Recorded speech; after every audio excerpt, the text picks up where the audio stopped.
Hello everyone, my name is Marky. Samahan niyo ako magluto ng lunch for my family using Magnolia Quickmelt Cheese. So for today, we're going to cook two dishes. One is yung French onion pork chops and the other is the cheesy chicken fajitas. For the French onion pork chops, we're going to be using these boneless pork chops. For the cheesy chicken fajitas naman, we're going to be using these boneless chicken thighs. Ang una natin lulutuin is yung ating French onion pork chops. Kasi ito yung mas matagal talagang gawin. So first, we're going to season this with salt and pepper. Next, mix lang natin. Meron ako ditong flour, so we're just gonna dredge the pork chops in here. Pan-fry na natin yung pork chops. Flip na natin. Habang nagpiprito tayo ng pork, cut na rin tayo ng onions. After natin magprito, same pan, sautein na natin yung onions.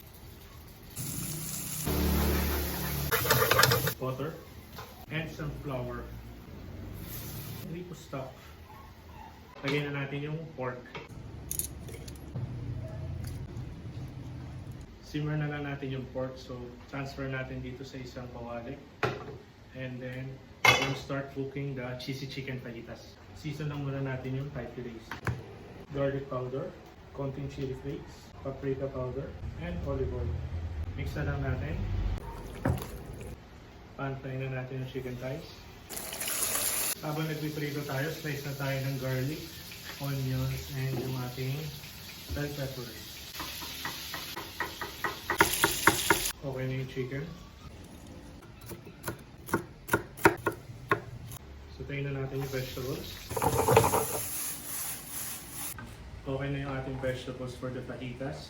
So na natin i-finish yung ating French onion pork chops. So to finish this one, kailangan lang natin kumuha ng Magnolia Quickmelt Cheese. Size lang natin yung cheese. Then let's add the cheese on top of the pork. Next, we'll just cover it up para mag-melt yung cheese.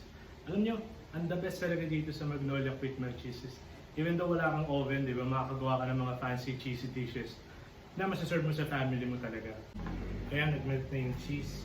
So, to finish it off, kung meron kayong torch, pwede natin siya i-torch. Ayan, okay na yung ating French onion pork chops. Pwede na tayo magplato. And here I have mashed potatoes, French beans, French onion pork chop. Just add some sauce on the side. So yan, ito na yung ating French onion pork chops. So sunod na natin yung ating cheesy chicken fajitas. So for the fajitas, slice muna natin yung chicken. Bite size, di ba? Lagyan na natin yung chicken. Kunin mo siguro yung gamit.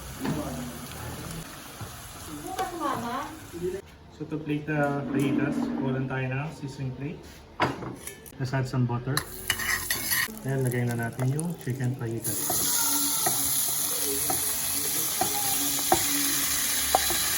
Break natin yung cheese.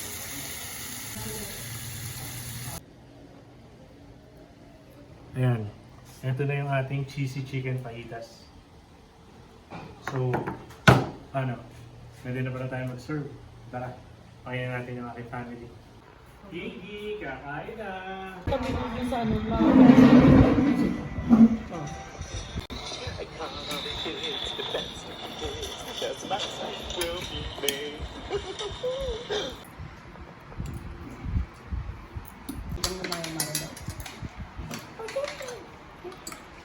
Ulo?